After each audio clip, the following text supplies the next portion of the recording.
బేహద్ పరం మహాశాంతి. ఈరోజు పురుషార్థమునకు ధరణ పాయింట్స్ బాప్ అంటున్నారు. పిల్లలు నలువైపులా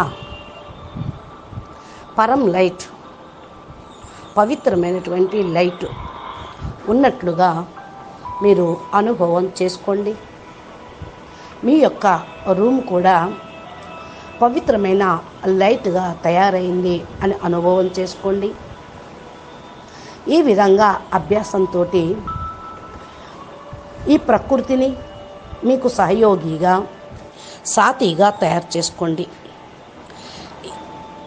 ఏ విధంగా విశ్వ పరివర్తన కార్యం కోసం బాపు మీకు సహయోగిగా అయ్యి సాథీగా అయ్యారు, అదేవిధంగా మీరు కూడా ప్రకృతి ద్వారా విశ్వ పరివర్తన కార్యాన్ని సంపన్నం చేసుకోండి.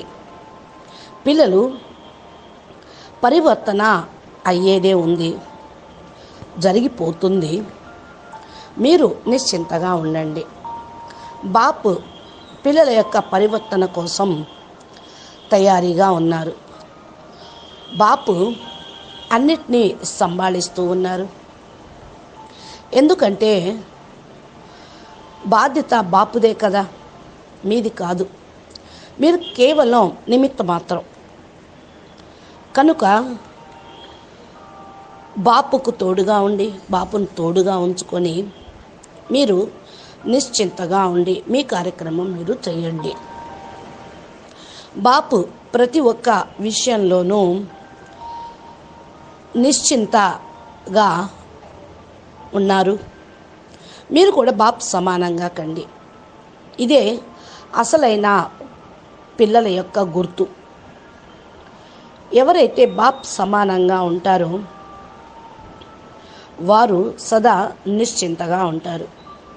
మిగతా వాళ్ళందరూ నెంబర్ వారీగా ఉంటారు. కేవలం అనటం కోసమే కాదు, సదా బాప్ సమానంగా అయితే మీకు తండ్రిగా వారసత్వం ఇస్తారు. ఎవరైతే బాప్ సమానమైన పిల్లలుగా ఉంటారో వాళ్లకు కేవలం భగవంతుడే కాదు, తండ్రి కూడా. బాపు భగవంతుడు, భగవంతుడే వారికి తండ్రి. మీ యొక్క గుణాలనే శక్తులను మరియు లైటు అనేటువంటి స్వరూపాన్ని మీరు శరీరంలో కూడా ధారణ చేయండి. దాన్ని ఉపయోగించుకోండి.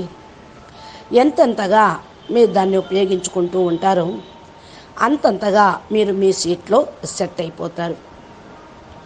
ఎంతగా మీరు మీ సీట్లో సెట్ అయిపోతారో అంతగా త్వరగా పరివర్తన కార్యం ప్రారంభమవుతుంది. సహజంగానే బాప్ సమానంగా అయ్యి విశ్వ పరివర్తన కార్యక్రమాన్ని సంపన్నం చేయండి. పిల్లలు ఇప్పుడు లేనిదే మరెప్పుడు లేదు. మీరు బాపు యొక్క హృదయ సింహాసన అధికారి. పిల్లలు ఆశా జ్యోతులు, నయన రత్నాలు, మస్తక మణులు, బాప్ సమానమైనటువంటి పిల్లల పైన బాపు కూడా చాలా గర్వంగా ఉంటుంది. ఎందుకంటే నిశ్చయం పెట్టుకున్నారు కనుక. నిశ్చయ బుద్ధి విజయంతి. అచ్చా, పరం శాంతి. నమస్తే, ధన్యవాదాలు. బేహద్ కే బేహద్ పరం పరం పరం महाशांति है, महाशांति है, महाशांति है. नमस्ते. बेहद परम महाशांति.